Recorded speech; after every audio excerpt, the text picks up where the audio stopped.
I am sorry. Are you okay? Podcast is intended for mature audiences. The views and opinions expressed are those of the panelists and do not reflect in any way those of the podcast partners, sponsors, or affiliates. Enjoy.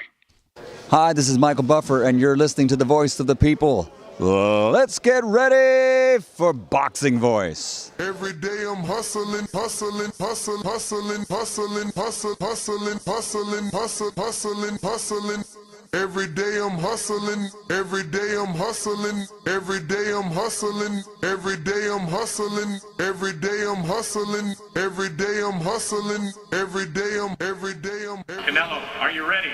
I was born ready. Considered by many to be, pound for pound, the best fighter in the world today. 4-division, 5-time world champion. Oh, look at this guy. He is now boxing's first ever. They've said this is the house that Es Canelo muy especial built. para mí estar con ustedes. Muchas gracias. Gracias por su apoyo. Significa mucho para mí tenerlos a todos ustedes aquí. Es una gran motivación y el sábado van a ver algo impresionante. BoxingVoice.com. Oh, I think it's gonna be a great fight. You know, the size factor is no matter here. BoxingVoice.com. I did that before and I feel good. So it's gonna be a great fight. And BoxingVoice.com. I'm ready for everything. Well, I asked Jermel what he saw when he looked into your eyes. Divignati Productions. What did you see looking at the lion that's ready to be unleashed? You know, you never. BoxingVoice.com. You can't tell what you see. You just tune in the fight Saturday night. It's gonna be amazing.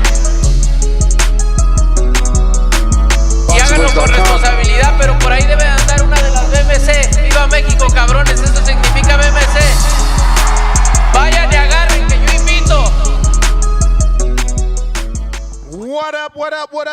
Welcome back, ladies and gentlemen. Welcome back to another edition of the Boxing Voice Radio. I am your host, Nestor Gibbs. Solo Dolo Scarface. No Manolo, but this is our weekend recap, and we do this every Sunday morning, 9 a.m.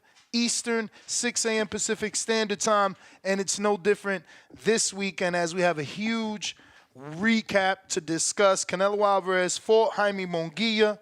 The fight, I guess, lived up to the hype. Jaime definitely put up a better fight than many expected. And the question really is, are you impressed with Canelo's performance after dropping and defeating Jaime via unanimous decision? I will say this.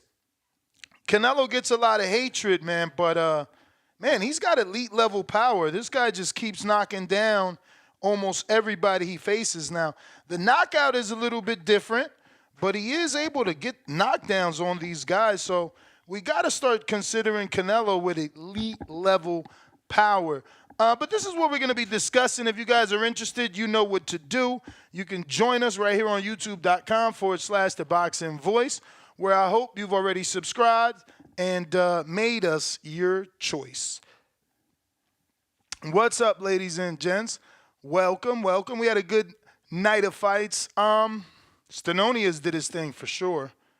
Very impressed with what he was able to do and how he was able to control Gabriel Maestre. He moves forward, gets a win in the welterweight division, and we look forward to seeing him back versus maybe a Boots Ennis in the future for a unification, maybe a Giovanni Stantilliang, Brian Norman Jr. winner. That could be another good matchup for Stenonius. But this was an important fight for him as he hadn't been in the ring in quite some time, a little bit more than 2 years, suffering a bunch of different, illnesses or reasons for cancellation. So I'm sure he was very excited to get back in the ring and shake off the rust. That being said, we're here to take calls, man. If you want to call in and you want to give us your thoughts on this weekend's action, feel free. We're talking the entire Canelo Alvarez card. Now, we only got to see the Vito Minilecki Jr. versus Ronald Cruz and Jesus Ramos, Joan Gonzalez. Mantis Stenonius, Brandon Figueroa, Mario Barrios, then the Canelo card. The Williams Skull and everything else underneath, I wasn't able to find anywhere to watch it, but it is what it is. I hear Williams Skull got a unanimous decision, and he still holds a mandatory position in that 168-pound division. 1 second. So, yeah, man, getting right into it, let's finish up with Stenonius, welterweight division. He retained his WBA regular, and he looked good doing it. The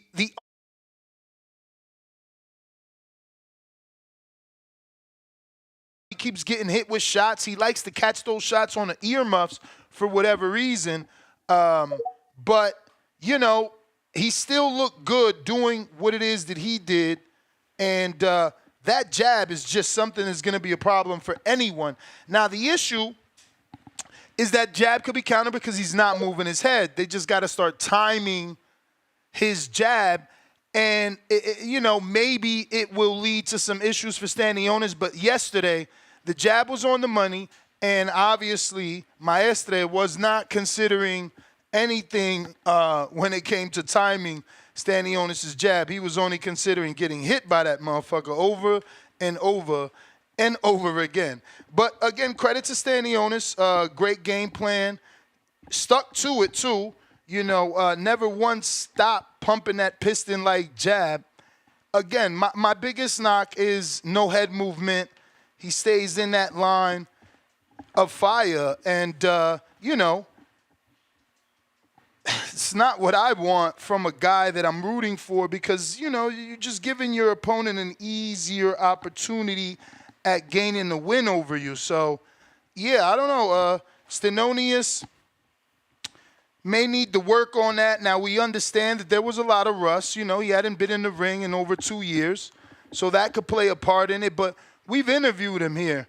And he really likes just to bang. You know, he says that. He likes to feel the shots hit him. So I don't know that he'll change. But I do know that versus the right person, that could be major issues for, you know, Stanionis.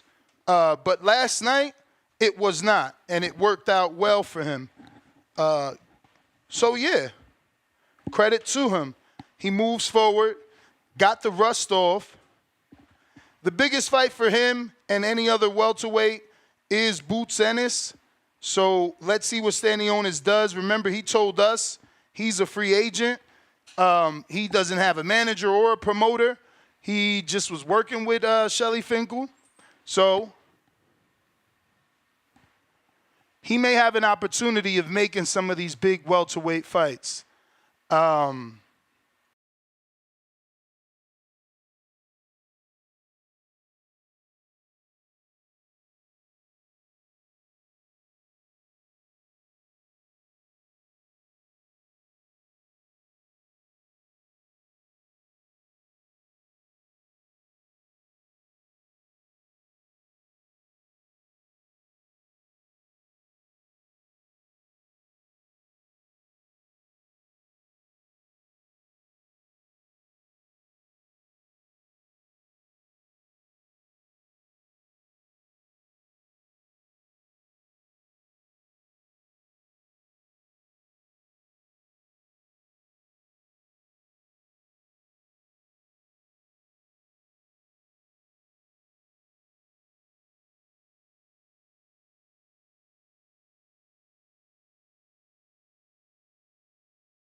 Oh, God.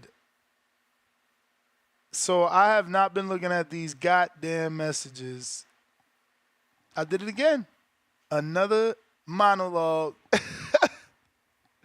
Probably Discord heard it, and Twitter Spaces certainly heard it. YouTube, you're out of fucking luck. Oh, my God. That's a horrible start. 22 minutes down the drain. Well, fuck it. Any callers? Because if not, I'm wrapping up. I'm not going to repeat all that shit. For real. We're going to Lube Gang. Fuck that. My apologies, man. Rough start. Late night. You know, obviously, Canelo Fight Week, Cinco de Mayo. And I forgot to take the goddamn mute off. Lubin, what up? Or Luban. Or Lubang? I don't know. You got to unmute, though, player.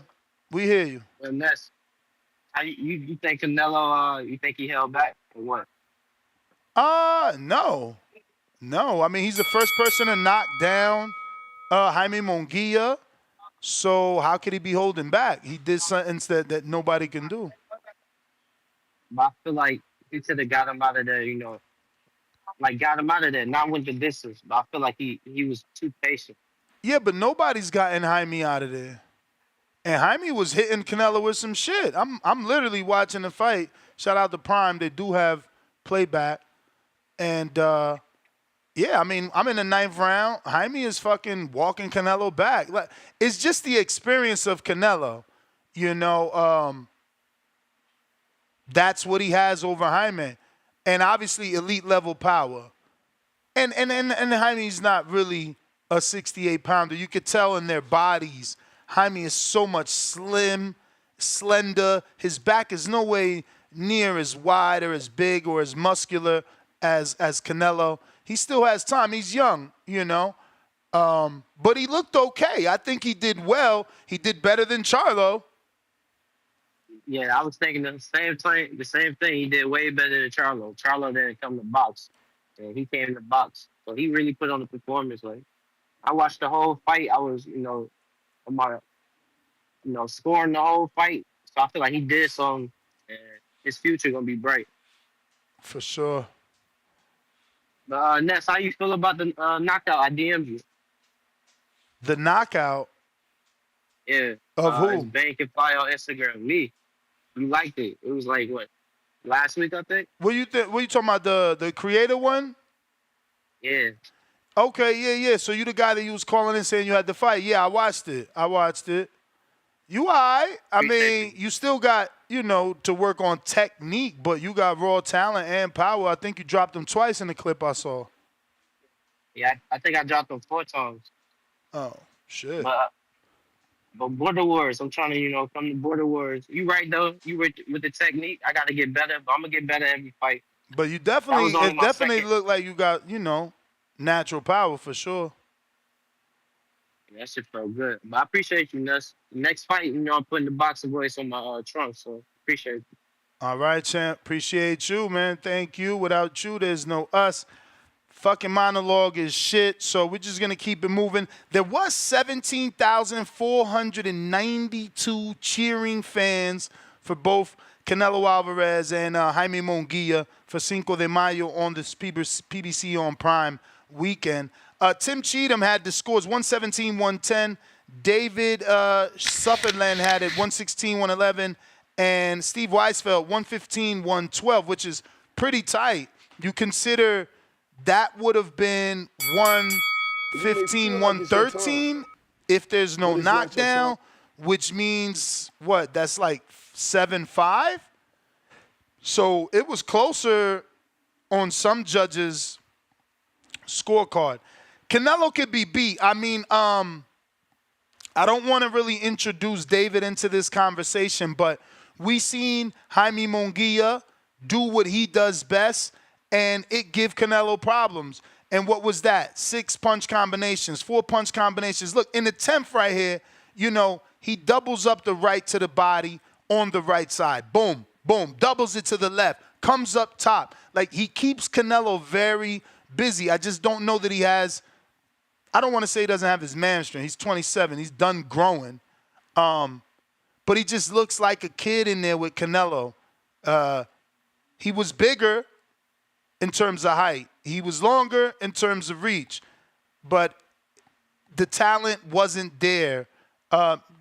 Defensively, Canelo is so good. So good. And then mentally, he can drain you. He just keeps coming forward. He's constantly in front of you. Because that defense is so good, he just catches everything. He's parrying things, keeping that pressure on you. And I think that Jaime did well. He never folded under that pressure, and instead, he continuously fought back. Higher output than Canelo. He just didn't have the power of Canelo. And I think that comes from the experience. Canelo's punch placement. He knows where to land those shots and when. Where Jaime's more like, he's just more volume. He's not looking for quantity. He's looking for quality. I mean, he's not looking for quality. He's looking for quantity. But I think we got Daniel. What's up? Fucking beginning of this show is going to be shit for the podcast listeners. I do apologize, but it is what it is. Daniel on Twitter Spaces. All right, we going to Baby Joker. Yo, good morning. Can you hear me? Perfect. What's up, bro? Hey, shout out Munguia. A lot of motherfucking people thought this kid was going to go in there and fold. Yep. He was really trying to win. But, man, that experience, that shit matters. Totally.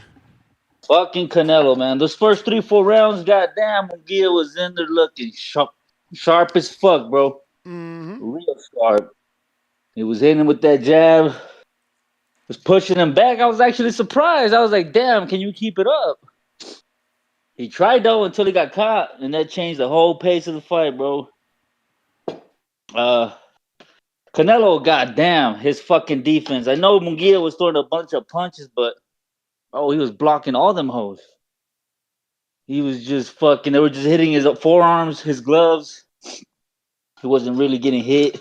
The punches that did go in raw straights. Canelo was hitting all them straights. I guess you got to choose your poison, right? I guess he chose them straights instead of them fucking, the mother shots Munguia was throwing. Fuck. Stanionis looked goddamn good, bro. For 2 years being out the ring, he looked real impressive. Hell yeah. Yeah, the Maidana and Barrios fight. Beautiful jab by him. Yeah, I missed the Magdaleno and fucking Fig fight. Believe me, bro, you didn't miss nothing. That shit was pretty disappointing and aggravating. No shit. So no, it wasn't even like fun to watch. Like that shit. Again, the first 4 to 5 rounds, but once the referee changed the way the fight could be fought, then it's obviously the fight that Figueroa wanted, and it's just one dude in the defensive shell just taking punches. It's just weird, bro. Hey, that body shot, because I thought Munguia landed that body shot that the ref called a low blow. We never got the repeat of it. But I thought it was a good shot that hurt Canelo, bro, or am I tripping? What round? I got the fight on. What round? I don't remember no body shot. Fuck, I think it was after. Was it after the draw? The only body shot, who was it? I think it was Magdaleno who received an illegal blow. He should have took all the time. Maybe the fight would have went different, but there's definitely one round in there where Canelo gets hit by Munguia and he fucking puts his hands down, bro, and he complains to the ref. But to me, it looked like a clean shot. They didn't give us no repeat though on the. He just got elite level punch selection, bro. I just watched him fucking catch the left hook of Munguia to the body, and with that same blocking hand, boop, bring that uppercut up on Munguia. He's very crafty. But he is slowing down though.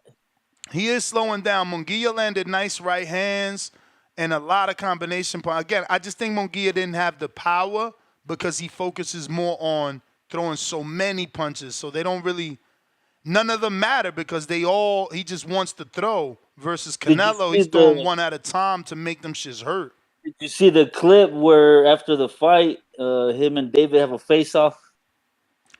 I didn't see the face, so I seen him saying shit from the ring, and David, you Yeah, know. so on the TV, he's looking at somebody, right? I thought he was pointing at a friend because he smiles.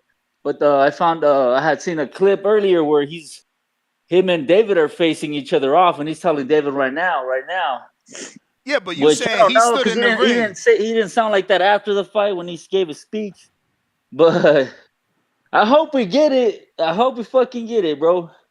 But when you say him and David facing off, he's still in the ring, David's still on the floor. Yeah, but they're so close, bro. They're fucking really close. And they're just looking at each other, and David's smiling, and Canelo's telling him right now. And then Eddie shows up behind Canelo and points at him and tells him right now. So, man, I hope we get it in September, bro. I don't want to see Berlanga. Berlanga he has to go catch a fade with Caleb Plant. Now they want Caleb to handle that. Hey, have a good day, bro. You too, champ. Bless. Yo, salute to everybody tuning in. If you're watching this on YouTube, don't forget to go ahead and subscribe. Click that notification bell so you're notified. We went live yesterday, 2 shows. Not only did we do the live fight chat for the Canelo Munguia card, but we also did a recap of the Tank Davis press conference and all those details. If you're interested, head on over to iHeart, TuneIn, Stitcher, all those great places, or right here on YouTube.com. I got A, B, what it do? Don't forget our landline is open if you want to call in. The number to call, 563-999-3427. 563-999-3427. You can call from your landline or your cell phone if you're interested in voicing your opinion. Brandon in Cincinnati, we're going to go to you. Looks like we're having trouble connecting with A.B. Yo. You? Brother. What's going on? That's good morning, my man. Good morning, champ. You on the road already? Nah, man, I'm headed to the gym. Oh. About to get a workout in before I enjoy these Cinco de Mayo drunken festivities, you know?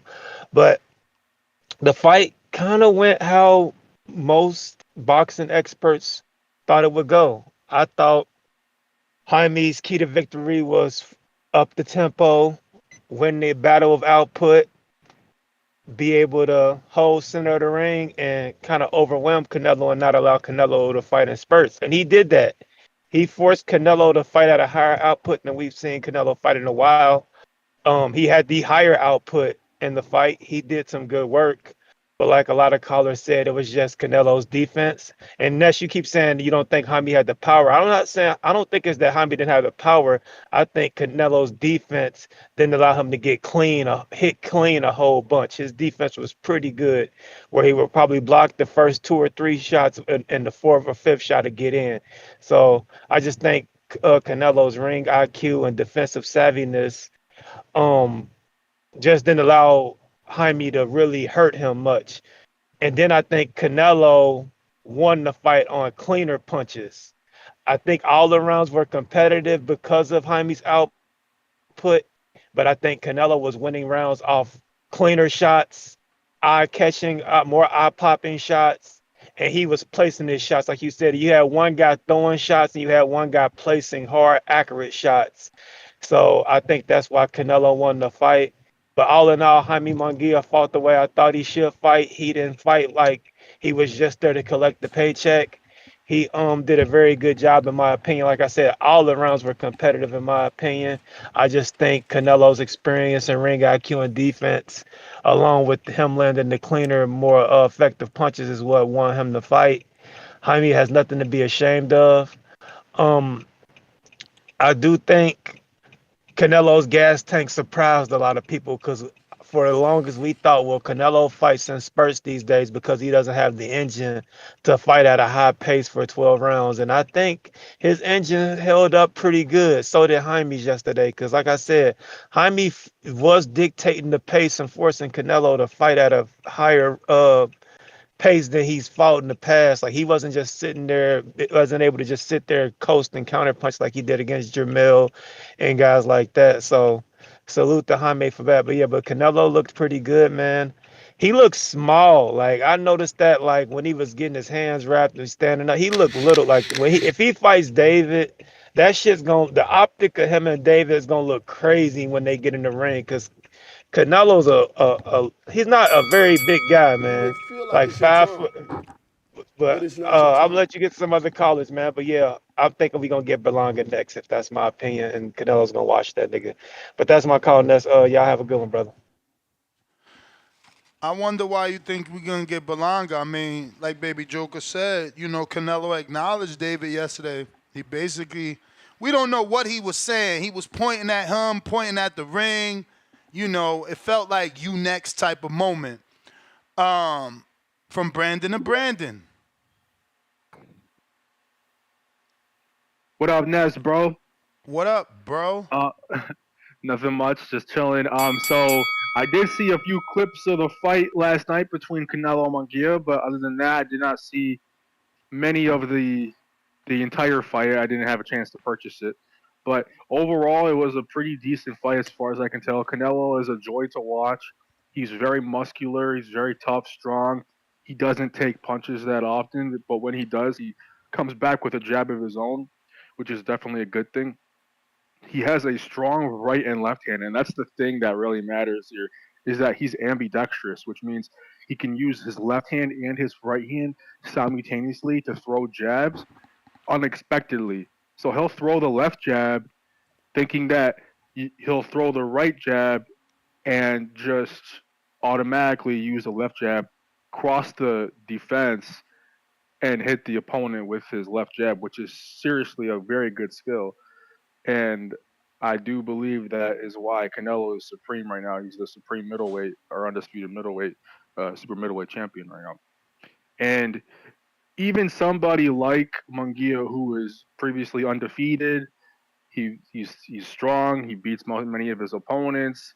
He can walk you down and sort of use the jab correctly as well.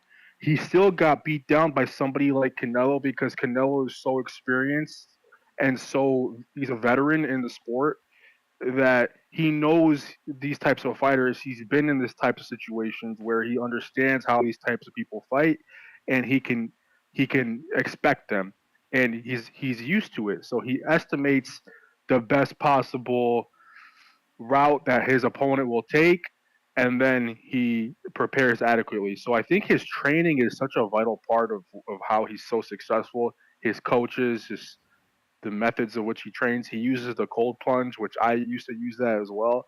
Cold plunge wakes you up, and it basically makes you more aware than anybody else. So in terms of how he prepares for fights, I love seeing it, and he's just overall a very tough opponent to watch in the ring. And many fighters can emulate that and try to be like Canelo, but to be honest, there won't be another Canelo anytime soon. And now, taking a look at how people were saying Terrence Crawford can fit into sort of fighting Canelo in the future if he moves up in the weight class, I think it's possible, but I really don't see Terrence Crawford beating Canelo if Canelo stays the way he is at this current age and simply does what he needs to do, in the ring and fight these guys like he's been doing previously. I don't think that Terrence Crawford can really counter that, just simply because Canelo is much bigger. He's a larger body than Terrence Crawford.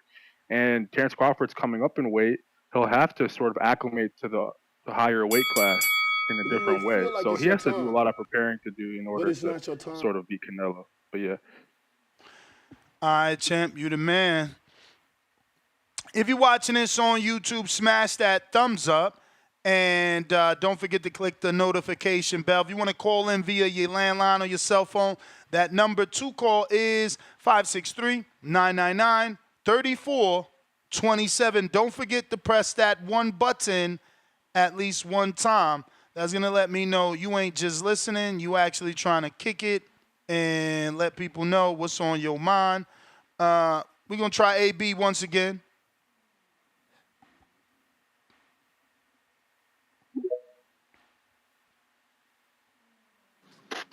Hey, Ness, can you hear me this time? Yep. Hey, good morning, Ness. How you feeling? All good. And yourself? I'm good, brother. Just woke up, about to wake and bake. get these kids ready for the day. You know how it goes. Let's do it. Anyway, yeah. Well, first with the Canelo and Jaime, like I thought Jaime would put up a great fight. The kid throws a lot of punches. He's active. I thought he would give a good test to Canelo, which he did. Just the ring generalship of Canelo was just too much for Jaime. I scored it 116-111 with the knockdown. Obviously, I gave Jaime the first 3 rounds, and I gave Canelo the next 4, but with an 8. I gave Jaime the 9 and gave Nello the 10, 11, and 12. All around, it was a good fight. Great Mexican versus Mexican. For the co-main, Mario looked good. I got busted up a little bit. But Mario did look good. I got into the fight. I turned it on about the 3rd round with the Stanionis, and as soon as I got in, he was popping that damn jab and bouncing his kids' heads back all crazy. And I'm like, damn, this kid's been off 2 years, and he still looks fucking good, man. He's been good work. I really think he'd be good work for Boots, man. I don't know if he'd beat him, but I think he was really good work for him. And the Figueroa was, man, to be honest, it was kind of a tough watch. The body shot ending was cool, but it was a rough watch in my opinion. But all around, it was a pretty good card, Ness. Great Mexican versus Mexican card. It was lit out there. And I seen at the end David and Canelo, man. Canelo finally gave him some type of, something for us to feed off, and I'm happy. And if Belanga's next, I honestly won't be mad, but man, that David, that slight exchange they had last night is giving us hope. So let's just hope for that. Shout out TBV, shout out Ray Savage, shout out Keyshawn Davis, the businessman, and have a good one, Ness. Yo, speaking of the businessman, he was here in Vegas. He ran down on Tio at the I don't know if y'all seen that video, but he ran down on Tio at the what's it called? The Boxing Expo. I mean, it didn't get all crazy. It's just like, he's still asking Tio to fight him. Tio need to take that fight. He ain't got nobody to fight. Like, there's nothing wrong with that fight for Tio. I mean, it's better than Claggett. It's better than it's right on par with Murataya. Obviously he's got more credentials than Murataya. Maybe some people would want Murataya more because he got more of a puncher's chance. But, like, Tio don't got many options, especially not on his side of the street. He might as well just snatch that. Hey, I actually, Ness, I wanted to ask a question, too. I'm not sure if you can answer it, but why doesn't Canelo jab more, man? His jab is so stiff and it's I think it's more about, like I said, you see Jaime chose more versus less, but Canelo went with less over more because of the quality of those punches. So It's just like, why am I waste? If I got good head movement and defense, what am I waste energy on? And I'm not saying you are, because I'm not a boxer. I don't know what exerts you more, throwing the jab or catching the shots. But maybe in his opinion, he's like, why waste punches that aren't as dangerous as the ones with ill intent? Right. That's all I can think of, because I would certainly want him to use the jab and set up some of this shit with the jab. Yeah, it's like the jab, when he threw it, he was landing it. Even the 1-2s were landing clean, man, when he would throw that jab. So, I think Canelo should jab more. I think he's just trying to be an entertaining fighter. Again, it's like I said, I don't know if y'all caught it because of the audio, but he's an elite level puncher. We have to start using that phrase moving forward. He keeps knocking down world-class fighters. No one has ever done that to Jaime. First time he's been down, he put Charlo down. He's just got elite level power. What he isn't is an elite level finisher, unfortunately. He can't finish these guys. Like, this is 2 fights now where he knocks someone down, which means you can hurt him, but you obviously can't hurt them enough to get them to freak out of there like boxing fans really want. I agree. But, Champ, let me get to some other callers. We got Daniel. I see you there. Can we hear you? What up? Hey, what up, Ness? You pretty low, man. Man, let me turn it up a bit, man. How I sound now? Oh, yeah. Now you All got right, it. perfect.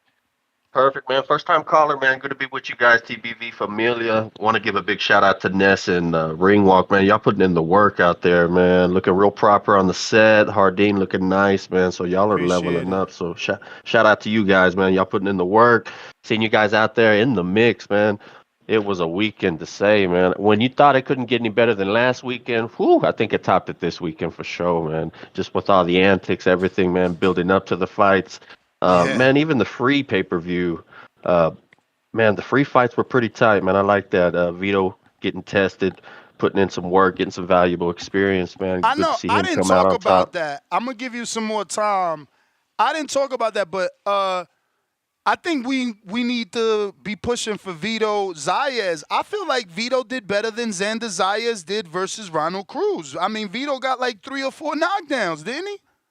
Man, he did, bro, and it's cool to see him. He flipped the switch emotionally. You kind of see him pull out a dog a little bit, man. And sometimes in pretty boys, they get underestimated, and to show that grit and pull out that dog, man, he kind of bought some points in my book, man, in my opinion.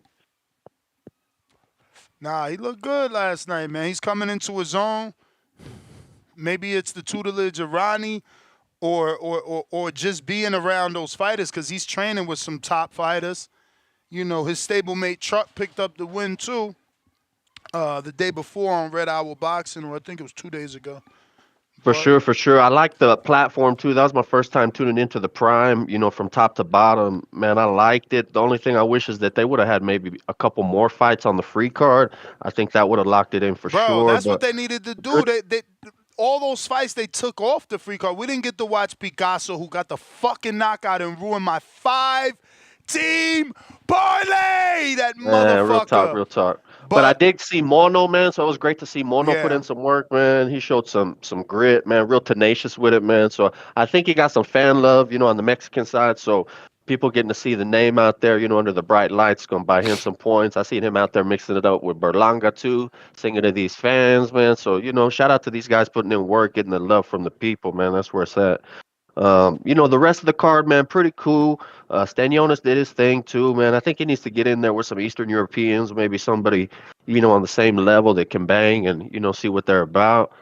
Um, as far as everything else, Figgy, I mean, I wasn't too impressed with it. The body shot was cool. We'll see where it goes from there, man. I think they're just gonna continue to work their way up, but uh, man, Barrios, whoo, the eye was looking rough, but he pulled it out, man. So shout out to that guy. Man, but overall, I mean, great card. I mean, Canelo, he's just levels above Munguia right now. It's just experience, bro. So, I mean, I don't want to say he big broed him because he would have took him out, for Oscar. I mean, we know that if he would have had the chance to take him out, he would have got him out of there. But I mean, Munguia, man, he's got the heart, bro. So good to see him. I think he's going to end up being a gatekeeper for Canelo going forward, bro. So if you want to get the Canelo, you're going to go through Munguia. That's where it's at. If Oscar's smart, he's going to play that card. So, I mean, Benavidez, Morel, whoever. I mean, they're gonna have to go through Munguia, bro. And Munguia, rightfully so, man. I mean, he earned it. I mean, he gave Canelo the toughest test so far. I believe that, he's gonna pass it to the country, man. So, and it's just another door for Canelo to, have an excuse. So, I mean, it is what it is at this point. We'll see. Hopefully the fight happens. I mean, and I think the non-disrespect route is where it's going to be at for Benavidez. Man, they should go and have a play date with the kids or something, man. Go pull up on Canelo. He's a real man. He doesn't want to see the out-of-the-ring antics, the drinking, Morel looking sloppy out there. You think that's how you're going to get a fight with Canelo? No, sir, bro. It's respect out here. So, shout out to DPV. That's my call, bro. Appreciate you guys, man. Keep doing your thing, Ness. You and Ringwalk. appreciate you, man. Thank you for the call. Let's see what we got. Big Gang, what up?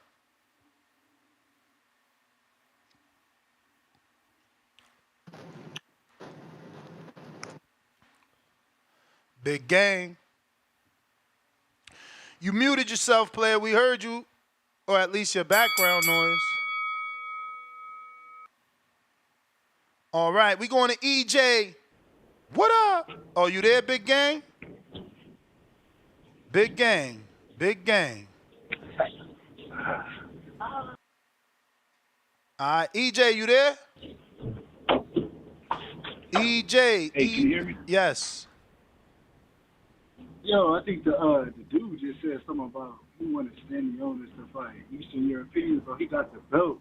Yeah, I mean, he made a mistake because he did already. He fought that tough Eastern European Butayev. Yeah. So he already battle tested. I can't say Stanley Otis. For sure. He's a little rusty right now, but I will say he can beat Boots. Are you on speaker, bro? Because we could barely hear you. We hear more of the background than you. Hold up. Hey, can you hear me now? Can you hear me now? Yes. All right. Excuse me about that. Yeah, he fought Raz Al-Boutia, but what I'm saying is he was rusty tonight, but he could beat Boots, and I like Boots. But I hope he go to the Saudis, though, because he can get another fight. You know, maybe like next a few months. You mean Stanonius? Yeah, Stanonius. Nah, he'll be. Saudis at. He already with the Saudis, man.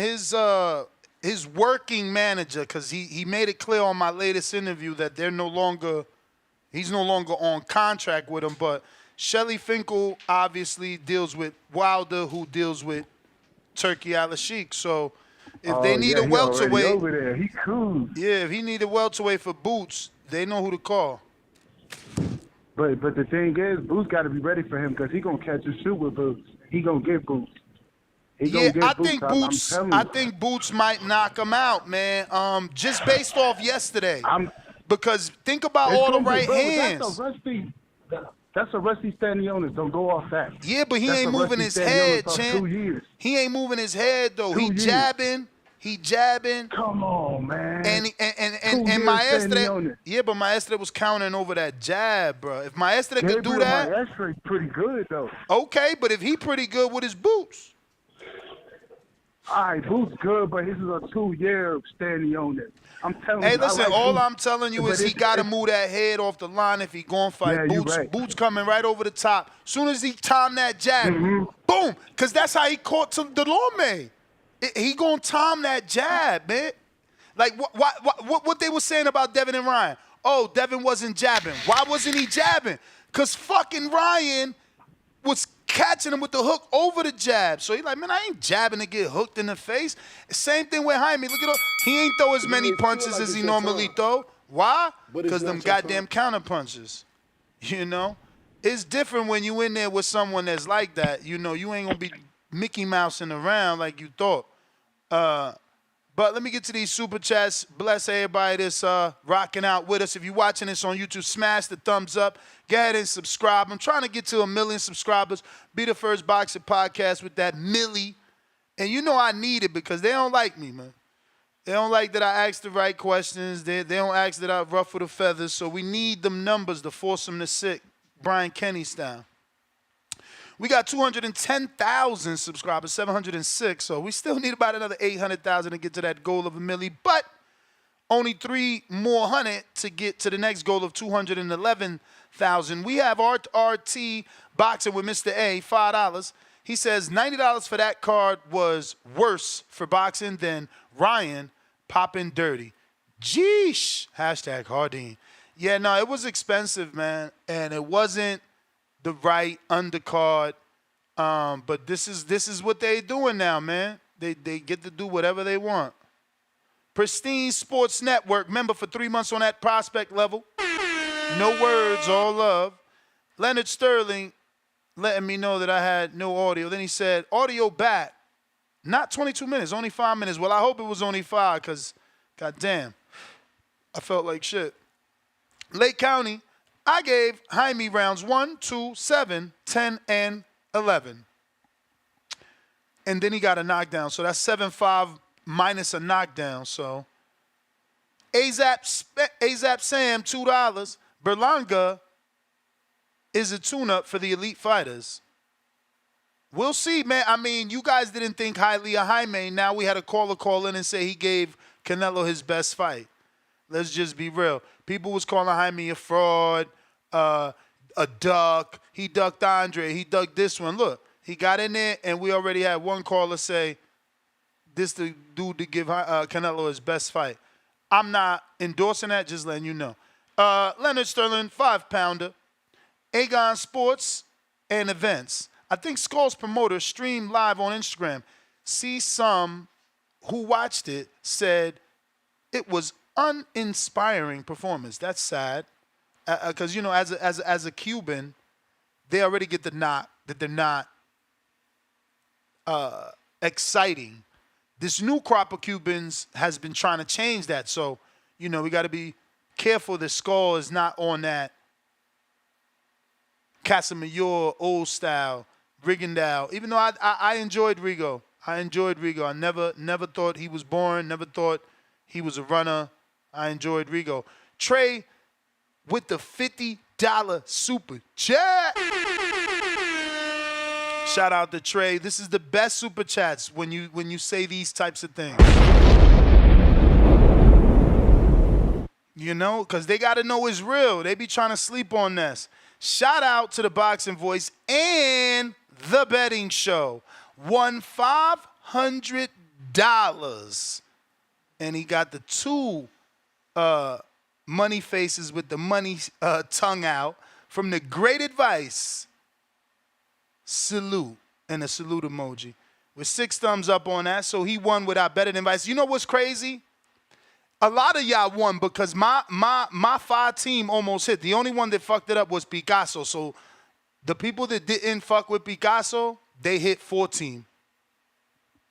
Exact method.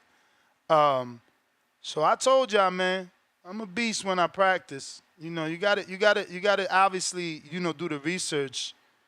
But that's 2 weeks in a row. Just saying. Strong recommend last week. Got it done. Strong recommend this week. Got it done. Plus my 5-team parlay this week. Again, only one wrong. Fucking Picasso. And this is the thing. A lot of y'all should have won because I was very detailed in saying we watched Picasso on Top Rank. We seen he could knock you the fuck out. We seen he hurt his hand. We know in January, that's when he hurt his hand. That's when we seen he can knock you out. So 7 months later, or whatever it is now, 4 months later, do you think his hand healed 100%? I said this. It's on you to bet knockout or decision. I was a bum. I went with decision thinking he was going to play it safe with his hand. I guess the injury wasn't as severe, and he got the knockout. But I preferenced that. I gave you both sides of the story, so you should have hedged it. Should have hedged it. Charles, $5. What is going on with Berlanga and Morrell? Berlanga didn't even want to talk to Danny about him, and apparently they exchanged words last night, too. Well, I mean, I'm sure they're going to exchange words. You got Berlanga out here saying, fuck him, he's a pussy, he's this, he's that. And, people are going to send those videos to Morrell, and Morrell, he's 24 years old. He ain't trying to hear that shit. You feel me? We got Danny Fantassimo, $5. After the Munguia fight, I believe David is easier for Canelo. He lacks athleticism, and it's not said enough. Also, no head movement like Jaime. He fool. I don't think he ain't got no head movement. My man literally practices head movement. I've been in the gym with him. He always practices head movement. And I don't know if that goes out the window come fight night, but we seen him practice head movement, man. Rocky Rodriguez, what up?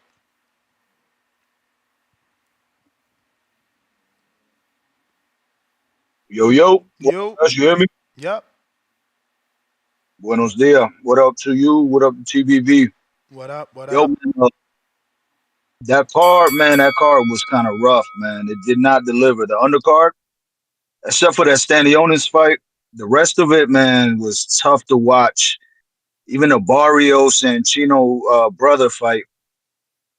Chino's brother was on a bike, man. He was moving the whole damn fight. He never really planted his feet and tried to give it, push Barrios back. I hope Barrios' orbital isn't broken because my man was shaking in that post-fight interview. But as far as the main event goes, that was a good ass fight, man. That lived up to the hype for sure. The first 3 rounds, I thought Canelo was in for a long night, but then the experience, was the difference. Now that's easy to say, right? People say experience. What does that mean? For me, what that means is economy of motion. Canelo does not waste any movement, not only shots, just movement. He does just enough, and his timing is just elite. As for Jaime's a dog. I know he's gonna be back, and he's gonna be back better, man. I was definitely impressed with him, and I think he can beat a lot of guys at 68.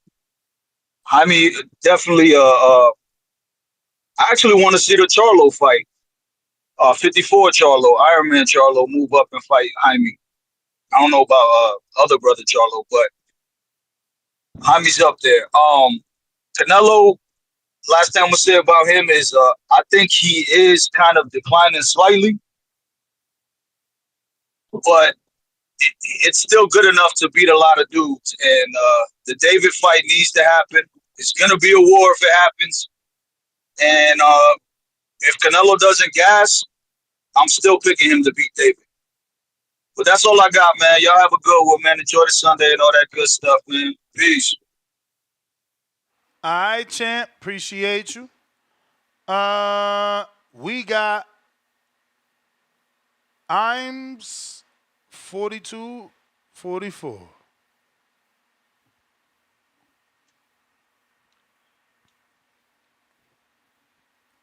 You.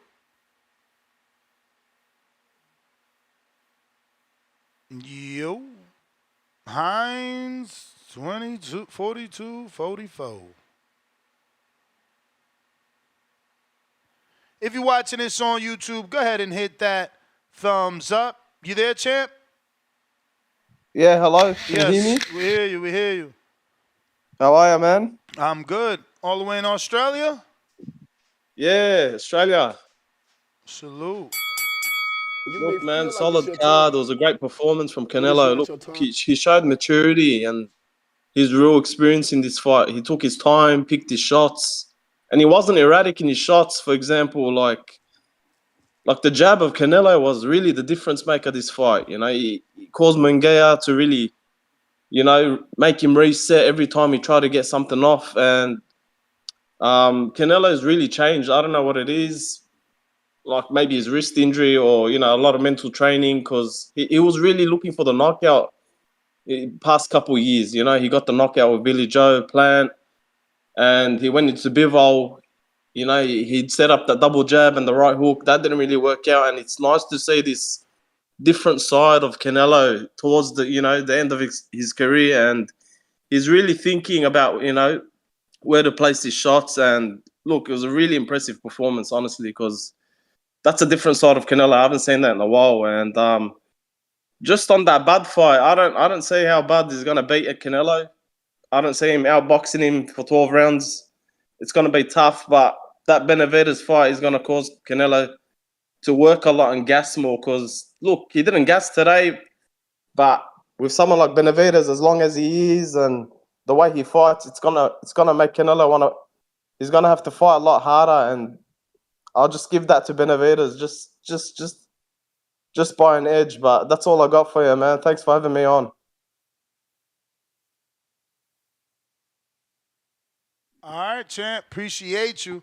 Thanks, man. Good call, man. Actually, I didn't give that any thought about, Benavidez making Canelo work more. Because you're right. Yeah. Brandon brought that up about Munguia. He did make Canelo fight more than he usually fights. And that's the thing. You got to get the A-side fighter out of his comfortability. Get him out of his rhythm. And Exactly. maybe Benavidez can do that. But, when Jaime did it, he lacked the elite level defense. And he got caught in those exchanges. And that's how he went down.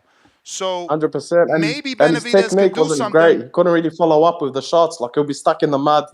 He should have had a couple inches more on that range. And I think it's just a small small technique issues that he had. Obviously, we're comparing him to Canelo in the ring. That's what it comes down to, winning and losing. But yeah, Benavidez's gonna make him work, and he's very long, and it's gonna be a tough fight. But I can't write off Canelo. He's special, and he's in his zone now, and he's picking his shots, and that's the main thing. He stopped picking his shots. He kept chasing for the KO, and that was the problem. And he eventually ran into Bivol, and it was too much on that night. And I think he's really gone back. He hurt his wrist, and he's starting to really think about the end of his career. And it was an incredible performance. Feel like it's your time. No, thanks, man. Appreciate you, man. Thank you for calling in. Look forward to hearing more of your calls. We got Treese in Toledo, Ohio. If you're watching this on YouTube, I need your support. Go ahead and smash that thumbs up. It is free. Sharing the show is free. Subscribing, free. Treese. Arson, what up?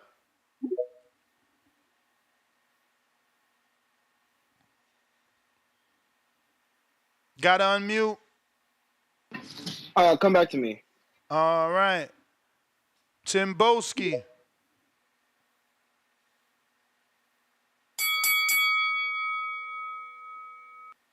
Timboski. Yo. What happened? Wagwan, fam. Wagwan. Ooh. What you saying, Ness, blood? What's good, man? Hope everyone had a great fucking night yesterday. You know what I'm saying? We saw some wonderful performances. You get me? I'm going to start from the bottom all the way up to the top, man. Ness, man, I know you saw my boy William Skull get to work, man. I didn't. We didn't get to watch his Instagram stream where he put the fight on. Nah, we didn't do that. You gonna see him on some other cards though. The people that watched his Instagram though, they didn't physically say you're lying. They physically said the opposite of what you said, that he was uninspiring. Uninspiring. No they problem, said his man. performance. Excuse me. I forgot that word. They said his performance was uninspiring. Well, you knock a guy. Well, you knock a guy down Hemp Hill. Hemp Hill wasn't really cut. Hemp Hill ain't really. He ain't shit. You got me. Sometimes you aspire to the level of your opponent. You know what I'm saying to you. If you put him in there with a real deal, someone that's got a heartbeat at 168, then maybe we'll give him Munguia. Give him fucking Munguia. You know what I'm saying? Give him someone along them lines. Let's see what he can do with. You know what I'm saying? But why does he deserve Munguia? Holy shit. See, what's this deserving? How can you say deserve? Because there's other. No. He's ranked number one in the division. But listen. He's ranked number one in the IBF. That's why he deserves. David hasn't been trying to fight Munguia longer. Charlo hasn't been trying to fight Munguia longer. Well, come on. You know the machine that he's got behind him, Ness, man. Come on. All I'm saying, Timboski, that's what we mean when we say deserve. How could William Skull come out of nowhere, non-TV fighter, and land a Munguia shot? Man, that's unfair. Hold on. Why do you say non-TV fighter? No TV over there. My man. And over here. My man. Listen. You guys, you international guys, y'all can pout all you want. You can pout. Yes, because you guys right. No, you're not listening. You're not listening. You're not listening. I'm listening. No, I'm only saying that. No fighter. No fighter. You got more than 3 minutes when we debating. No fighter ever says I want to fight in the UK. No fighter ever says I want to fight in Argentina. They want to fight in fucking America. Get it through your head. If you ain't on TV here, you ain't nobody. See, I have to interject you. That's why Terence Crawford said we got some of the best fans ever over here. He said he wanted to fight over here. That's called pandering. It's called pandering. It's called pandering to an audience. Get your ass out of here. Hold on, Ness. Let me get to you about one other thing. You know what I'm saying? Let me get to you. I know you had Picasso. I ain't getting rid of you. Don't worry about it. But it's not your time. Hold on, Ness. I know you had Picasso. Why did you have Picasso go in decision, man? That guy's been punching. Because of his hand. I know you wasn't. Listen. I know you wasn't convinced over that Eric Ruiz. I know you wasn't convinced. Bro, he hurt his hand in January. Oh, fair enough. But he's still a credible. Listen, he was on a wild knockout streak. He went to decision with Eric Ruiz, but Eric Ruiz has been in there with some credible guys. But he hurt there with, Daniel Roman. Hand in that Ruiz fight in January. I didn't think his fucking hand was going to recover in 3 months. Fair enough. I understand. But look at Matthias. Matthias's hand is bust up and broke, but we still getting going for him to get the knockout of Pyro, aren't we? But listen, I still told my betting crew, you can do knockout if you believe his hand ain't injured. But I gave them the information. Ness, man. Get the fuck out of here. Listen, bro, I can't account for a dude having Wolverine-like recovery. Like, he hurt his hand in January. He back in the fight May 4th. That's less than 90 days. So was it a sprain? Was it a fracture? No, I can't blame you. I can't blame you. I'll give you credit for that. I can't guarantee he was going to get a knockout. I didn't know if that hand was fully healed. Thank you, and I'm gonna run over. Ness, I appreciate you for giving me your time. You get me? I appreciate everyone for tuning in. I told you this is the HBO, this is the ESPN of boxing, and Ness, I'm gonna counter it. I'm gonna come in with another counter punch. I'll let you get to some other callers. I appreciate you for giving me your extra time, man. Thank you. Yeah, so I ain't got nothing against William Skull. Let me just repeat that. It's more about other dudes, been wanting to fight Jaime. For then Skull to just come snatch that, it's kind of unfair. Skull needs a Sean Hempfield type of guy. Well, he just fought him, but he needs somebody like that on that level, But that's more of a television fighter. Like Hempfield is, more club fighter than TV fighter. At 68, TV fighter. Give William Skull Caleb Truax, man. Ain't he retired? Let's bring him out of retirement. See what he could do with the old man. Who else at 68? Man, I'm gonna need the rankings for that. I don't know. Arson, you there? Yeah, man, I'm here. What's up, brothers? On you. What's up, man? What's up to y'all, bro?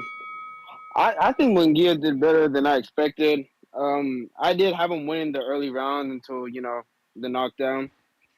Bro, honestly, this fight, bro, I think this fight just showed me that it makes me more confident that David Benavidez can beat Canelo, to be honest with you, because I just think that, I think that Canelo's head movement is a little bit on the decline. He still has elite head movement, but I think this fight for me showed that he's on the decline. And, with the high output and the power that David Benavidez has, plus the size, bro, I think David can get Canelo out of there. That's just my opinion.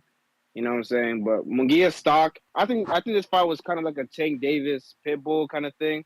But because I'm just talking in terms of Munguia having his stock go up, So that's what I think. You know what I'm saying?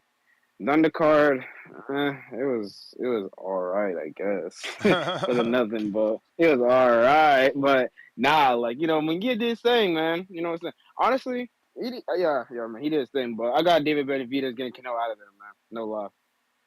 Can't cut too. All right, champ. Appreciate it, man. Man, appreciate y'all, man. God bless y'all, man. Have a great day. Likewise. Amen to that. We got Treese. What up? Yo. What up, though? What up? Shit, man. With this Canelo shit, I ain't gonna hold you. I'm hearing everybody saying that my man on the decline and whatnot. But it's like with this Munguia, this is what we borderline. I expected Canelo to stop him. I ain't gonna hold you. When he dropped him, I thought we was gonna get him out of there. He didn't. That's okay though. He still looked dominant. You feel me? With this Canelo that we seeing is, he looked like he here for a while. And then the more I'm thinking about it, like you just had a hard time naming, like when we naming opponents at 168. That's one of the, I ain't gonna hold you. That division pretty off top, I had a hard time, but like with the rankings, it won't be hard. Like William Skull, William Skull would be a great fight for Christian Mabili. Vladimir Shishkin and Christian and William Skull. Diego Pacheco. That's what I said. He need a television fighter to get introduced. Like, we don't know him. Motherfucker fought off TV. I feel it. I'm just saying in general, though, when I'm talking about Canelo being at the top of that division, I can see Canelo doing it for a while because that division ain't spectacular. You feel me? Like when you got motherfuckers like a Eric Bazian or Diego Pacheco, who's a young Christian Mbili is a young cat. You feel me? He already beat Caleb Plant. Berlanga, we expect him to beat Berlanga. It's like that division in general is just it's barren. Yeah. Like you feel me? From 160 to 168, I mean, it ain't like it ain't. is it barren or is Canelo just that good? Because if you take him out, bruh. all right, so Go ahead. take him out. Let's say he ain't in that division. Now all of a sudden, Berlanga Benavidez is good. Berlanga Jaime is good. Jaime Benavidez, I'm with you, but I'm saying, Jaime but Morrell. what I'm Like, saying- come on, bro. It's because I'm everybody with you. want that Canelo fight. But they are younger though. That's what I'm saying. That when we get to play in that game, that's the ring around Rosie type of game. I'm with you. Them all good fights. All them fighters could lose to each other. That's what I'm saying. But I think Canelo could be all them guys. That's the point. Canelo can be here as long as he want to, for real. That's what I'm saying. 168 ain't nothing. Ain't nobody at 168 that we considering a threat to Canelo. Benavidez moved up to 175, and if he moved up, I lightweight want to see Canelo go to. He already been at 175. If you're gonna fight Benavidez, let's do it at 175. You see what I'm saying? So 168 on down ain't no threat to Canelo. He can be here for a while. He can make Benavidez wait for real, because he can keep pulling up Bazians or Berlangas. You see me? So I don't know.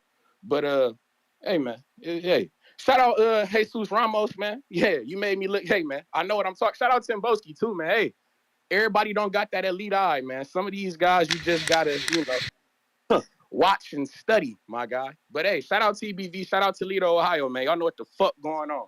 Y'all be cool. Jared Anderson, let's put hands and feet on Wilder. You feel like it's Man, your time, you dreaming. but it's not your time. Let's see what Wilder do, man. I hope he do look good. I seen him on the track. I like that. They got him running. You know what I'm saying? I like that. Hopefully that's going to help, man. Hopefully that's going to help. You know, he got to let those hands go, though. He got to let those hands go, especially versus Big Bang. Zang! If you're watching this on YouTube, you know what to do. Hit that thumbs up. It's going to help with the visibility. Going to put this episode in the eyes of other boxing fans. Don't know that we rock out every Sunday, 365 days a year, you know? We don't give a fuck about no Super Bowls or no hockeys, none of that shit. You know, every Sunday we here for the recap. You know what I mean? Talking the whole fight card. If you want to speak on Discord, go ahead and request. We got Keegan, what up? Actually, this is Bo Rogers. Bo Rogers, what up?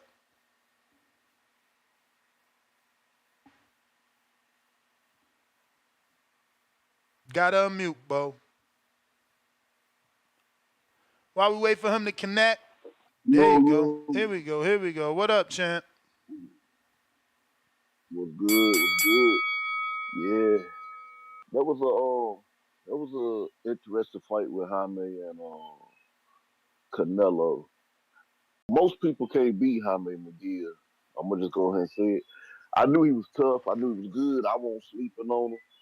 I think he fought. I didn't think he could beat Canelo though. I thought Canelo, that experience. But it was more rounds you could have gave him because he just did outwork Canelo. He was hitting Canelo. It was a couple times I thought he might pull it out on Canelo. He was letting his hands go. But what I think he be doing wrong, like when he jabbing Canelo and he putting him to the ropes, Canelo always fall back.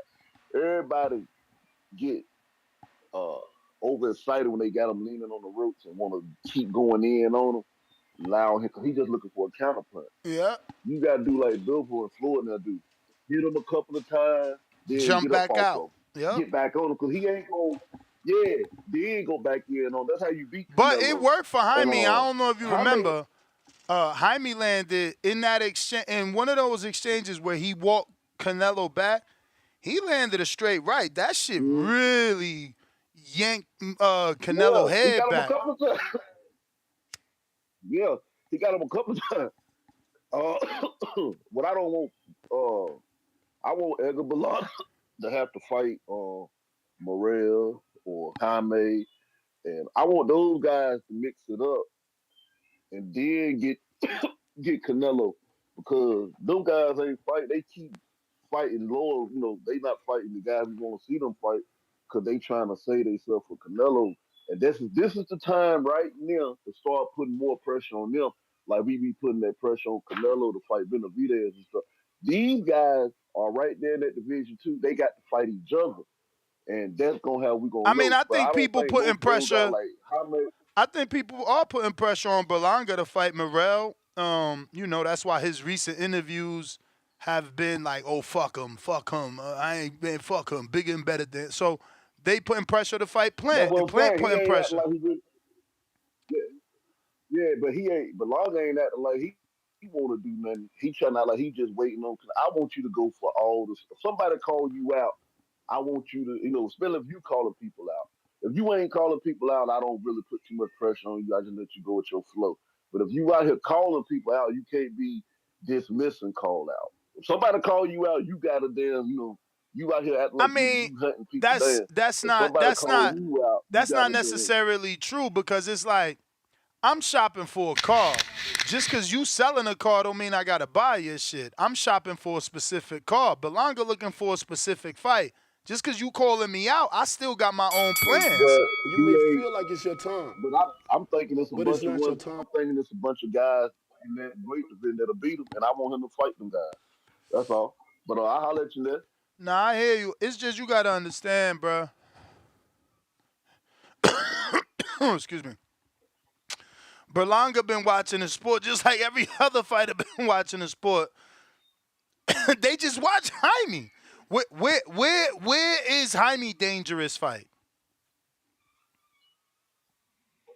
I mean, I thought when he fought Derevchenko, that was a dangerous fight. All right, See, so all why these can't guys have been fighting. Berlanga? Ryder a dangerous But fight. but why can't Berlanga fight someone that lost 6 times and that's moving up from 54? But what?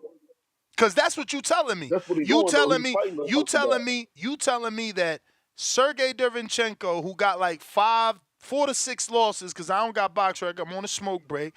But he got like 4 to 6 losses. He never won the world title.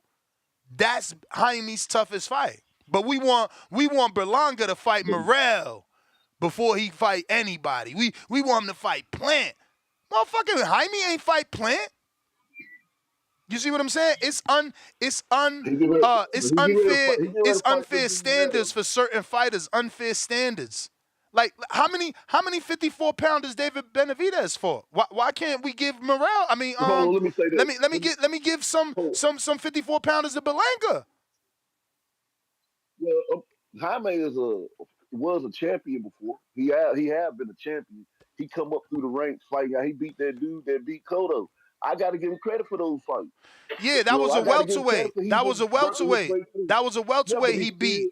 he still been, That was that kid's yeah, but second he still fight. been working his That way was up. that kid's second fight at middleweight, junior middleweight. He's still been working his way up, doing what he got to do. I've been My like dude, it seems like Jaime been around forever. I think that again, there's unfair standards on certain fighters because look, you giving Jaime credit for beating Saddam Ali. What would Berlanga do to Saddam Ali? Well, all right, I'm just saying What like would this. David That's all I'm Morrell saying. do? Right now, it's a good What would David time. Morrell do to Right. Saddam Ali? But listen, I'm back at the desk. Got to get to some other callers. Yeah, y'all just got unfair standards for certain people. You feel me? Berlanga trying to do the same thing Jamal Charlo trying to do. Just stay undefeated till you get the Canelo fight.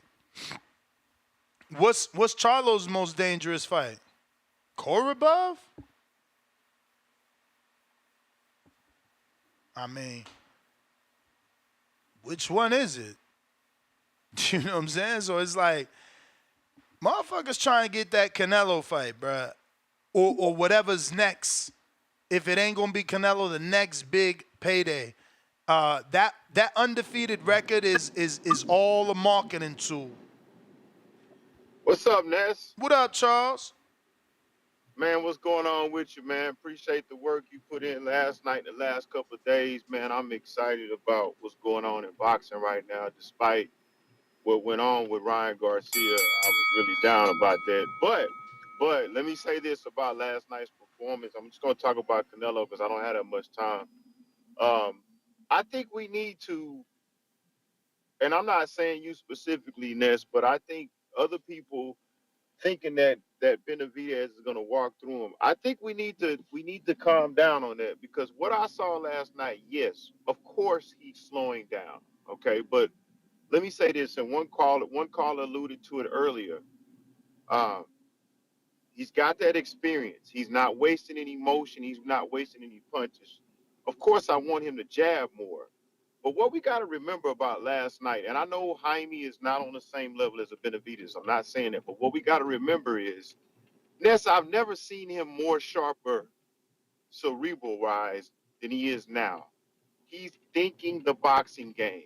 And for aging fighters, if you want them to be great, that's what you're supposed to look like.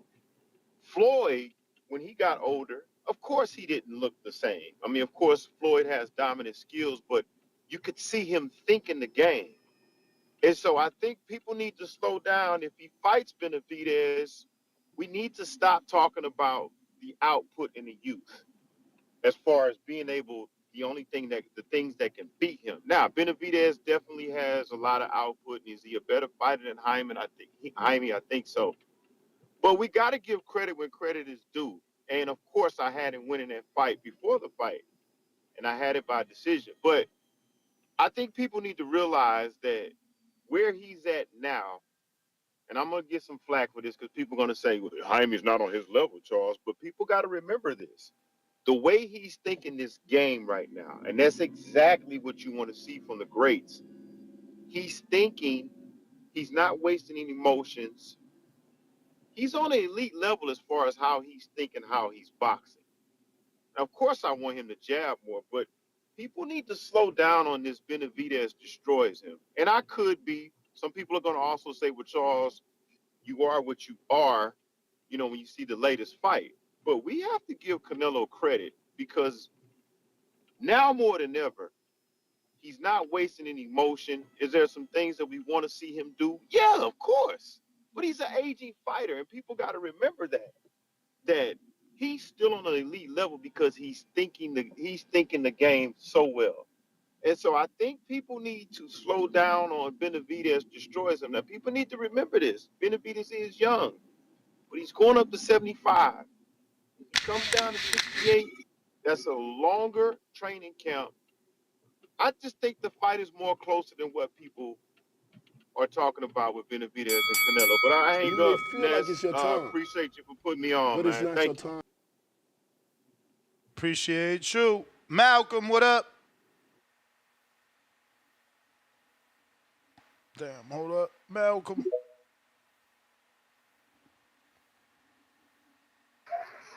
Yo, you hear me? Yep. Oh, shout outs to Boxing Boy, shout outs to Ness. I don't know if there's anybody there, but anybody else, shout out to y'all too, man. I just tuned in. It was a great fight. I thought Munguia would have put up a better performance, because of the output of him being younger, like what somebody just said. But damn, he was like a heavy bag with arms. It was the style for Canelo. I wish he was able to invest in a little more. Bro, you got hella background. Yeah, it's just. Damn, my fault. It's the win, man. Do you want me to just call another time? Nah, later? go for it. Just go for it. My fault. But yeah, it's just because he's there to get hit. You know what I'm saying? That's why I call him a heavy bag with arms. He's just there to get hit. It's a style for Canelo. I wish he invested a little more in the body to try to drop that high guard. He just had nothing for him. He's young. It's going to be a learning experience. Going forward, his next fight with Canelo, everybody wants David. You know what I'm saying? I'm not too fond of the Berlanga fight. It's kind of the Puerto Rican in me that don't want to see it because I don't think Berlanga's ready. And it has nothing to do with who he's beat, but it's more of like his fundamentals. I think his defense still needs to work before he get a fight like that, and that he's still looking for the knockout. You know what I'm saying? Instead of letting the knockout come to him. So I'm not too interested, but I'll be into the hype. If it happens, it happens. But yeah, that's really it. And I was gonna ask you, are you gonna do a show on the whole Tank and Frank shit? What, the press conference? We did it. Yeah, y'all did it. Damn, I missed that shit. It's my bad, man. Night owl over here. It's a night owl. All right, for sure. I'll tune into that. But Yeah, that's it, man. My bad for the noise and shit. I'm heading to the gym. Shout out to Boxing Voice. Everybody have a good day. Oh, happy fucking Cinco de Mayo too, man. All right, champ. Appreciate you. If anybody wants to call in, now is the time to do so. As we will be wrapping up. No callers, no show. Weekend recap, Hopefully everybody made money with the betting show. We had a lot of picks correct by exact method. Jay Billy, what up?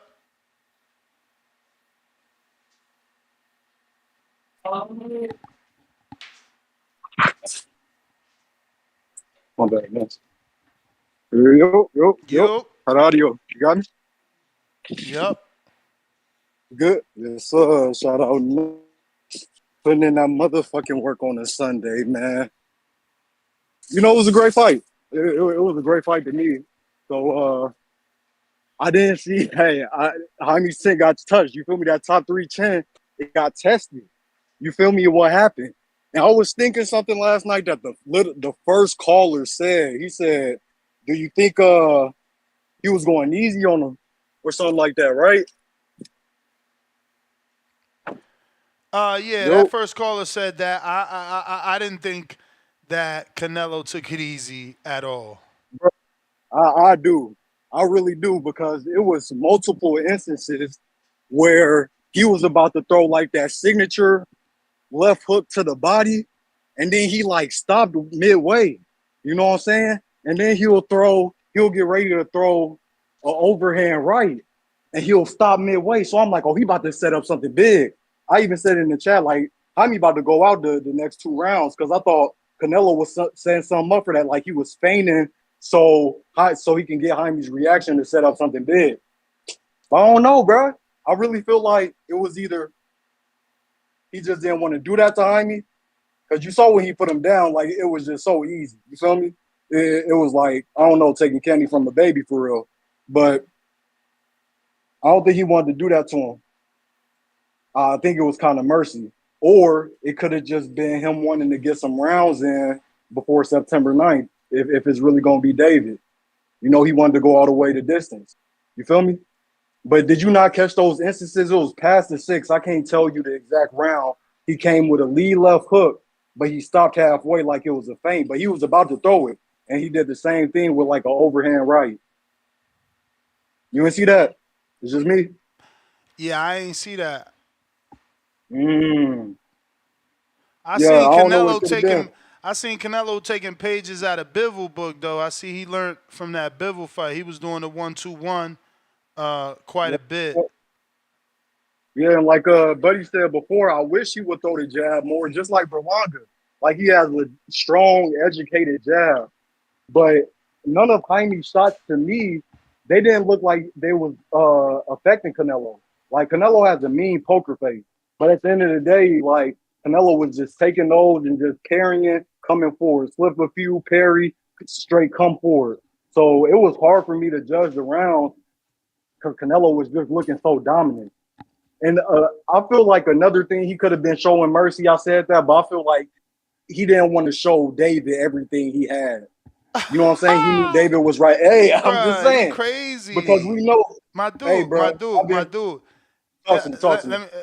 Was Triple G a tougher fight? Triple G won. Then who? Jaime? Yeah. All right. So then David has that tape and numerous others. Is Bivol a tougher fight? Like, he got the tape. What makes Canelo uncomfortable? There's no. We can stay on the Triple G, and like bro said before, I don't know if it was Charles. His mental is picking up with his physical. You know what I'm saying? Like he's more cerebral now. You can see him thinking out. He never wasted shots. You know what I'm saying? He never threw shots just to throw them. Everything he throw was calculated. But the mental is picking up. So this is a better Canelo right now. Though, but that just comes from experience. Inexperienced fighters, you get in there and you throwing everything because you want to keep that guy off you. Canelo knows how to keep you off with defense. Yes, sir. You playing right into my hand, no diddy, but that's how I feel with David. he's inexperienced. He's too inexperienced. He's too well behind the ears for Canelo, man. Canelo is really gonna get in there and school him. The difference between Mark my words. David and Munguia is that David is a heavy-handed puncher. Munguia is all volume, and that's what I said in the monologue. Like, does he even have power, or is he not? Given the power, is he not, like, he's maybe not using the power because he's focusing more on output. I got to throw 8 punch combinations, so it's not a lot of pop on that because you worrying about, you got to do speed to throw 8 punches and not get hit. So all right, cool. We talking about the little Tony. I mean David, the heavy-handed David that knocked out Caleb Plant, right? No. Knockout. No, you're not listening. Me? No. You confusing. Remember. Let's talk about it.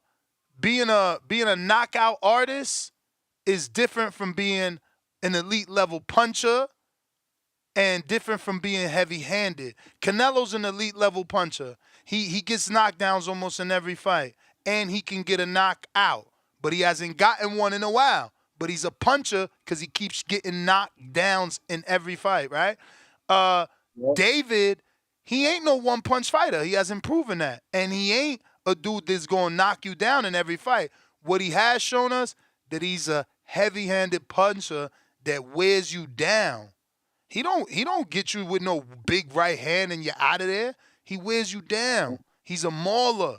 He's there all night in your face. Then he's menacing. You throw a jab, he blocks it with the high guard. He sticks his tongue out. He comes at you like the Mexican monster. It's the same thing with Canelo. Canelo don't do the faces.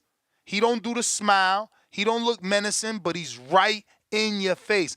Think about the fight with Jaime. He even moved the ref out the way with his left hand. He's like, yo, move, ref, move. I'm cutting this motherfucker off.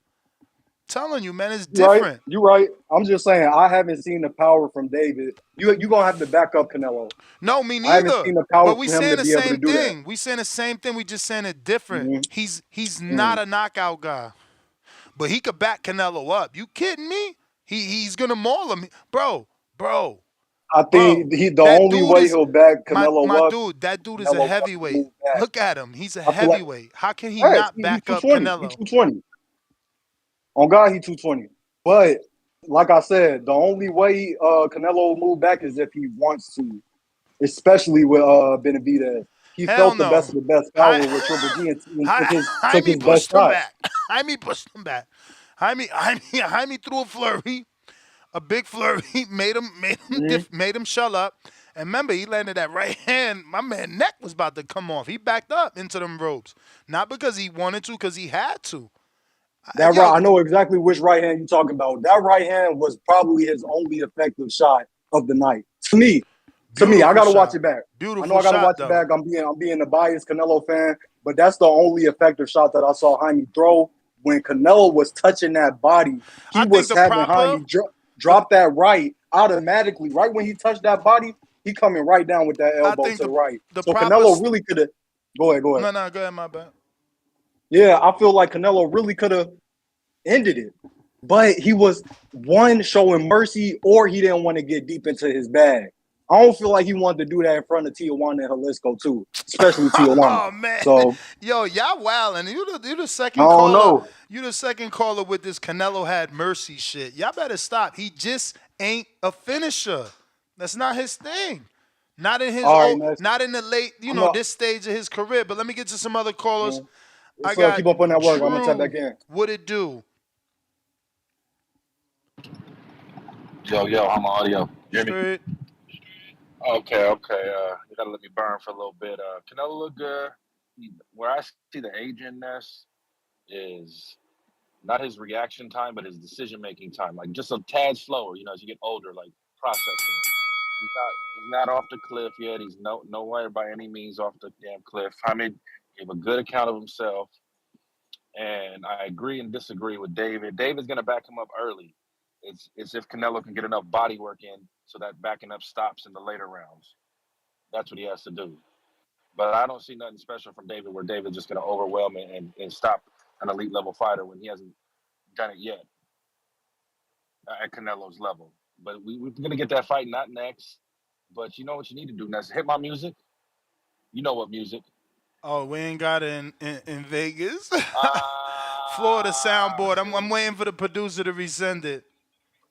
Come on, producer, because Berlanga was out there making the runs. For You real. see him ready. It's coming, baby. Who got the most buzz out of that weekend out of Canelo and Tank? Besides those guys, with Caleb Plant making the I rounds, mean, you can't. talking You. that shit. I mean, we can't say that David didn't. He was part of a whole press conference. Yeah, but like the viral moments, like we're talking about that Plant Berlanga. Like Berlanga's out there, he's doing what you said he needed to do: be out there on the scene, promote yourself. So I was happy with the fight. A lot of fallout from this fight, though, too. Stanionis apparently signing with Matchroom. We're going to get that boots unification eventually. But I don't think we're getting Canelo Benavidez next, though, honestly. So I don't think we're going to get that till next year. And I'm okay with that. That's cool. You know what I mean? Are you going to go live for Yep. the New Way tomorrow in the morning? Yeah. Hell yeah. Yeah, that's how I think that fight breaks down, though, with Canelo. I could see David pushing it back in the beginning rounds, and Canelo got to adjust for that and get the body so he stops him from pressing forward. But I disagree with Jay Billy, where like David will be able to back him up in the beginning and be on the front foot. It's just, can he withstand? He's going to get hit like he's never been hit before, with body shots, with counters, so and we know Graville put him down. So Canelo, I can see Canelo dropping David a couple times. But can Canelo keep that pace? Because I know David will be able to keep that pace up for 12 rounds. Can Canelo, at his age, withstand that pace?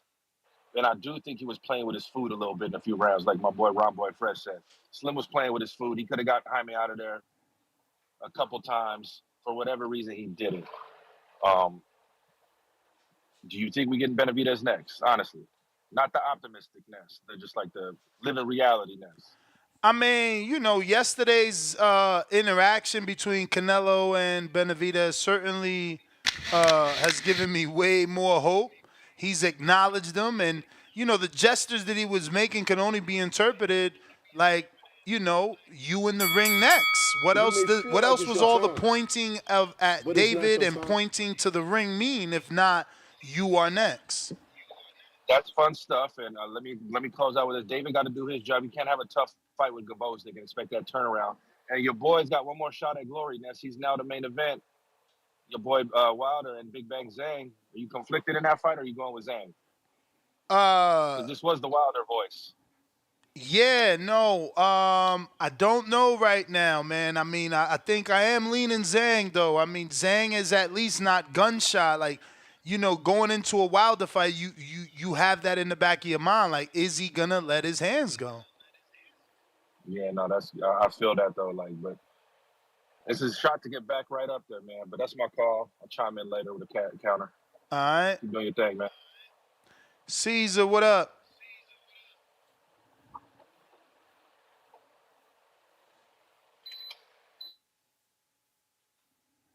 Caesar B. Jump out, jump back in, champ. Chad, Canada.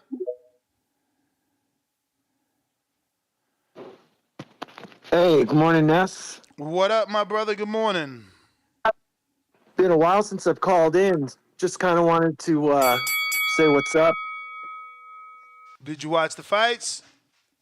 Oh yeah. I bought the pay-per-view last night.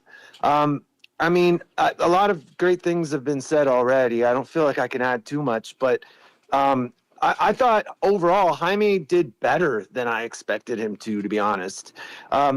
I felt like going into the fight, the two biggest things that Jaime would need to work on would be his defense, in general, and then also just like the thing we love about Jaime, fans love about him, is his heart, the dog in him, but he gets out of pocket with that too, like kind of almost a bit wild when he starts to throw, when he gets into that zone, I feel like keeping things calm and keeping his combinations like calculated and not getting too wild was going to be a big thing. And I feel like last night he did a lot of that. When he got out of pocket is really when Canelo was able to counter and take advantage in a few instances, you know. But overall, I thought he did stay calm. You know, he stayed very calculated, and his combinations when he would throw was really great, man. He was throwing some great stuff. I feel like, do you think, Ness, that if Jaime had been taking bigger, more like elite fights leading up to Canelo, I mean, I'm almost thinking like maybe that would have made the difference if he had that experience. Nah, Like fighting guys. nah. What do you think? Canelo. No? No, I mean Canelo didn't do that. What was the bigger elite guys that Canelo took on before moving in to a Trout? You know, I was pissed Yeah. off back then. Canelo was fighting the likes of Matthew Hatton and Jose Miguel Cotto and avoiding Vanez Martirosyan, who was the WBC silver for like 100 years. You know, calling him out, but he was a top ranked fighter. I guess back then I didn't really understand the fucking politics. But yeah, no, I mean, who did Canelo fight before he stepped up, right? Like, True. grooming is grooming. It's either gonna work or it's not. You know, like we're in that same situation with Virgil Ortiz. Somehow he's the favorite, but his step up is Velasquez, bro. Michael Mickinson and Frederick Lawson, and bro, that's not Tim fucking Zoo. But he still may go in there without any world class level fighter and show us that he can beat Zoo. This game, you know, that's why this is the best sport. Yeah, you know, Don't worry about Ortiz Jr. is a good example. Ortiz Jr. is a great example for that. And but look, like I said, like overall, I felt like Jaime did a lot better in overall that I thought he would. As far as Canelo showing mercy, I understand why people were thinking that. Like there was moments where, I mean, they'd be in the middle of the ring in front of each other, and just nothing was. There was just tension, but not a lot of punches would be getting thrown. Canelo's an older fighter. He gets tired too. Yeah. Remember, he's Shit. No, I agree. Like I feel like Jaime was giving Canelo the opportunity to like breathe and regenerate, and he took it. You know, I don't blame him. Like I feel like in those scenarios, Jaime really needed to be first and initiate more action. I get it. He doesn't want to get countered and all that, but regardless, this is Canelo you're fighting, right? But overall, Jaime did a good job to pressure him, stay on him, stay in front of him, without getting knocked out, which is kind of what I thought was going to happen. I honestly thought there would be a stoppage late by Canelo. That's what I thought was going to happen. So, yeah, Jaime, I hope he keeps fighting at the highest level he can. All the names people have been dropping, I want to see all of it. Benavidez, Berlanga, I want to see Jaime fight everybody, man. Like, and I feel like with more experience, he could be a belt holder. He can go as far as he wants. You know. But it's not your time. Anyway, that's all I got, I guess, Ness. I'll talk to you later, man. All right, chat.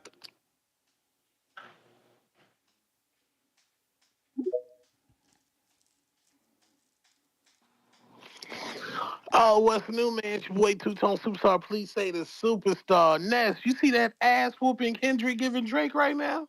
Nah, I heard he dropped a song yesterday, man, but you know. Oh, yeah, he dropped 2 songs. Drake down bad in the streets.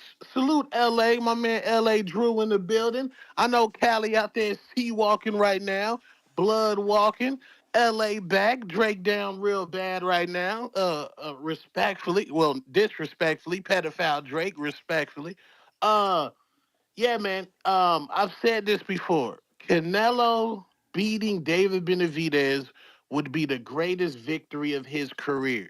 Hear me out. I know y'all niggas gonna slither on over to Triple G2, slither on over to Caleb Plant. No, this is a fight. This is a fight where he's fighting a Mexican monster.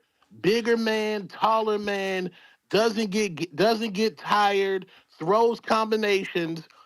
If Canelo beats David Benavidez, you have to put him in somebody top 10, top 7 all time to go through that fucking war known as the Mexican monster. I say that respectfully. And all you Canelo fans, shut the fuck up, bro. No, the fights ain't made just because a nigga step into the ring. David was down there with his lovely wife, possible BBL attached. That's none of you niggas' business. I'm not about to leave my wife to go up over there, musty niggas in the ring. I got yams over here. There's yams over here. Edgar Berlanga, I do support Edgar Berlanga now. That man is marketable. He has swag, pause, no diddy. He made me want to see that fight now based off the press conference, based off the jewelry. Edgar Berlanga is marketable as hell. I slept on Edgar, but he's a perfect candidate for Canelo in September. Fire Stick Boys, Stream East Lords, VPN Kings. We was outside last night. We still ain't buying shit until we get to David Benavidez fight. Respectfully. And next, man, go on and book that Mario Barrios, Ryan Garcia down in San Antonio for the sellout. That's the next fight, bro. Did you see Ryan sell out Zook in Vegas, bro? You see Ryan? Mm-mm. Oh yeah, he performed on stage. Yeah, he was out there performing. Him, a couple other people out there in Zook, yams all around the table, man. Just being the face of boxing. And what's up with Frank Martin, bro? What's up with Frank Martin with the nervous energy, bro? Stop letting Tank win press conferences. Tank wins every press conference, every one. He's undefeated. He's undefeated in the ring and in press conferences. Tank looks scared as shit, bro. You said what? Nah, my bad. Oh, that's nasty. All right, man. TBD for life, man. Canelo, Jaime Munguia. That was a shit show last night. I'm out, man. Two-tone superstar. Damn, shit show. All right. Let's see what we got. Caesar trying you again. Yo. Yo. What's up with it, Ness? What up? Hey, man, just kind of wanted to give my perspective on what I saw last night. Man, I think Canelo did I don't know if I guess you can say he held back. Um, I really think he was just trying to give Munguia that moment, meaning I think he was just trying to give him a boxing exhibition and not really hurt him at the same time. I know you say you be watching the fights without the sound, right? You don't be hearing Yeah. anything. Nah, I don't watch it with the sound. Yeah, like because and a lot of the fights sometimes you can't hear the trainers or the corners that good, but in this fight you could really hear what Eddie Reynoso was, kind of telling Canelo in the corner. And he was, basically just telling him, you're a teacher out there. He's a student. Like he was just there was no sense of urgency. There was no sense of. I mean, that's kind of how it goes with Canelo. Everybody always kind of feels like they're in the fight, but he's just figuring them out. And I think he figured out Munguia after the second round. He knew that the only way Munguia could keep up with him was if he would be able to contain and maintain that pressure by, volume punching and trying to come forward. But we all knew well that that wasn't going to be able to withstand and go the 12 rounds with Canelo Alvarez. So I think by the third, fourth round, it was Canelo knew what he was doing in there, and I don't think there was a. Did you feel like at any time during that fight that there was any sense of danger Canelo was in? Did you ever feel like he was ever going to lose that fight? Nah, I mean, that one right hand, he took it so well, but I did wonder if he could put together more right hands, would that do something? But nah, not really, man. There was never a moment where Canelo didn't look or I didn't feel like he was not in control. Right. Even in the first and two rounds or whatever it was, those early rounds when Munguia was coming forward, like you never felt he was in danger. You can tell that he was in control. And even in the at the end of the fight, he said that Munguia was too slow. That he saw every punch coming. So I think he did help back. I think he could have knocked him out if he wanted to, but I don't think he wanted to do that to. I mean, there was a reason before why he said he didn't want to fight Mexican fighters. People think it's to avoid David, but I really felt like he doesn't want to do that to his own people. Um, and I think another thing, I know Freddie Roach is Freddie Roach, but what's up with Eric Morales not being in Munguia's corner anymore? I feel like in such a big moment like that, I mean, how can I have a trainer that speaks your language to where you can really understand him and maybe give you a perspective that Eric Morales was in He big got rid fights. of Eric though. He didn't have Eric for his last fight, so it's like why bring Eric back just to be a translator? It's Canelo. This is your biggest Yeah, fight. You know. again, but why bring him back just to be a translator? I don't know. I You don't ain't think it would feel have like done a it's your difference either time, way. But but it's yeah. not your time. All All right right, then. champ, you the man. We got Trey. What up, though?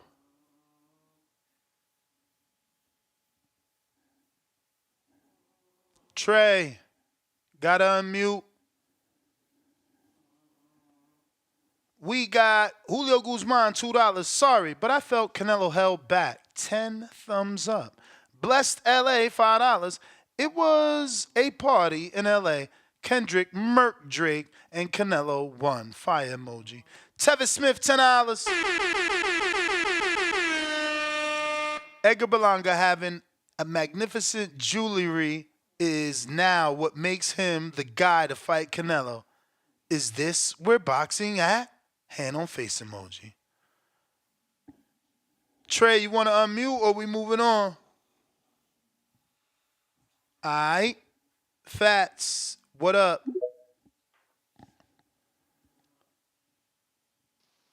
Yo, Yo.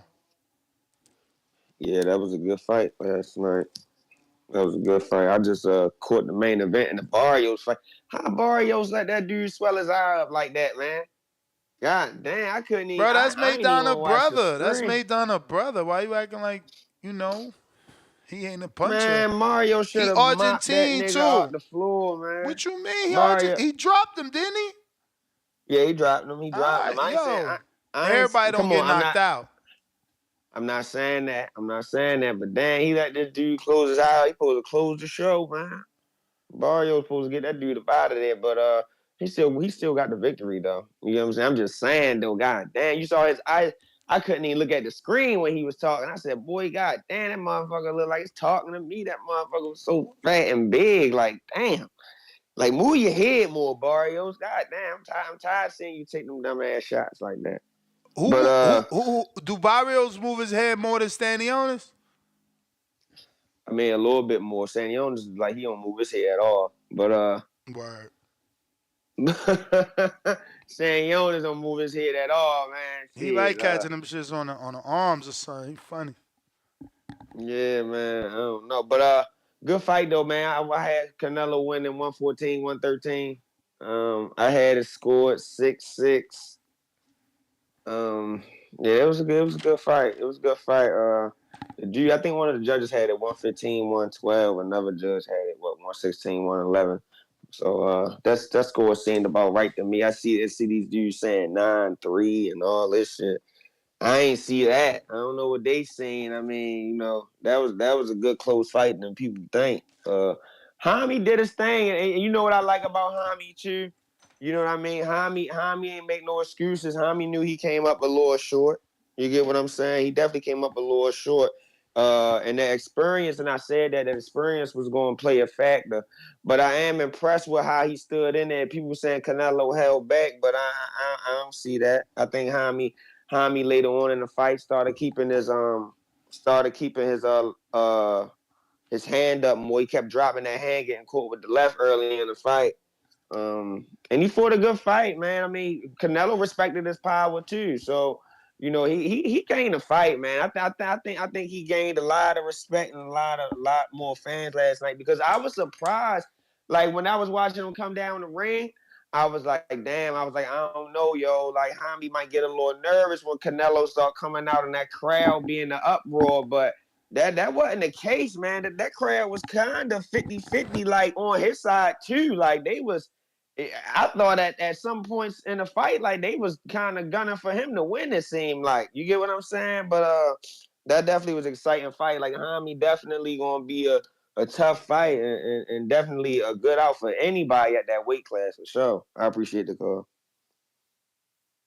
All right. Let's see who we got next.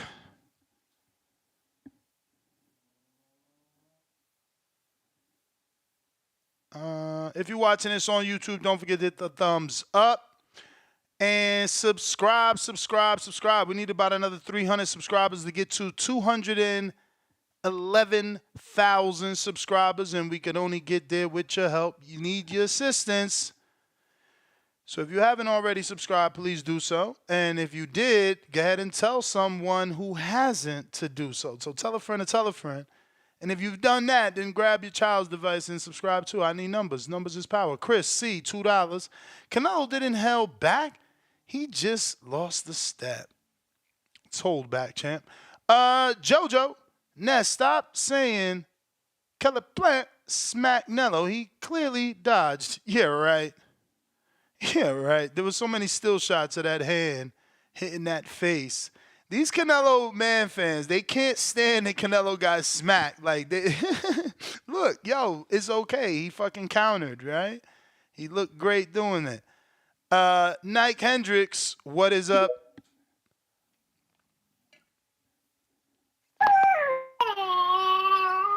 Come on, Messiah. Viva Mexico, cabrón! I told y'all, man. Canelo, man. Canelo. Hey, for the folks who talking shit in the back, y'all see Canelo rock his shit. And after he dropped Munguia with that 3-piece, Munguia wasn't the same. He wasn't. I mean, he called himself trying to fight, but he wasn't going like he usually go. Cause he was like, damn, I feel this power people was talking about. 62 2 with 39 KOs. The man's the fucking truth, man. Come on, man. Like, I don't know why they down them. Hey, David, that's a different monster, man. It's different when you get in there with Canelo. Five defenses, Ness, of the undisputed title. Is that 5? Man, I lost count. Come on, man. Who else doing shit like that besides Canelo and Crawford, man? And these motherfuckers like, oh, belts don't matter or whatever. Shit, my boy got 5 defenses of them. Seems like they matter with Canelo. Seems like motherfuckers want that payday in them belts from Canelo. So, hey, man, y'all just respect Canelo, man. And did the pay-per-view numbers come out yet or not? For Ryan? Nah, Canelo. Hell no. What the fuck? Shit just happened yesterday. I was just saying, man, you know, people they'll start reporting shit and here and there, cause you know. But hey, the fight when I was watching it, that motherfucker was thick, man. That motherfucker was thick, and I fucked it with the Mexican band that played the anthem. That was hard. I liked that shit. That was hard. That was hard. But yeah, that's my call, man. Keep doing what you do, putting in this work. Motherfuckers, I know nobody called in yet to disrespect Canelo. If they did, fuck you. Canelo on a different level. That's my call. All right, champ. Appreciate you. Spider Rico, what it do?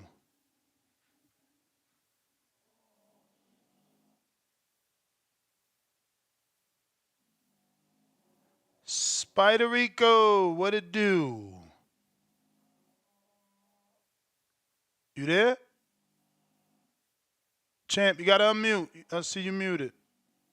Yeah, Hello. what's up, guy? What up? Yeah, what's up, everybody? TBV. It's Esteban from Oregon with love. Your neighborhood border wars boxer. Your neighborhood border wars boxer. We all over. We everywhere. I feel like Canelo versus Benavidez.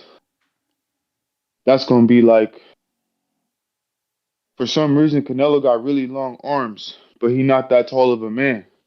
Similar to Sonny Liston. You know, Sonny Liston was only about 6'1", but his arms was like if he was 6'5". So it's not the same. You know, Canelo's not 6'1", but it's a smaller division, and he has those arms like that with power. That's how Liston was. It was like a thudding power, and the way you got to beat that is how Muhammad Ali did: straight speed, overwhelm him, where so many punches it becomes hard for a man to think, and he can't land that power. And the same way Ali beat Liston, Benavidez is gonna beat Canelo.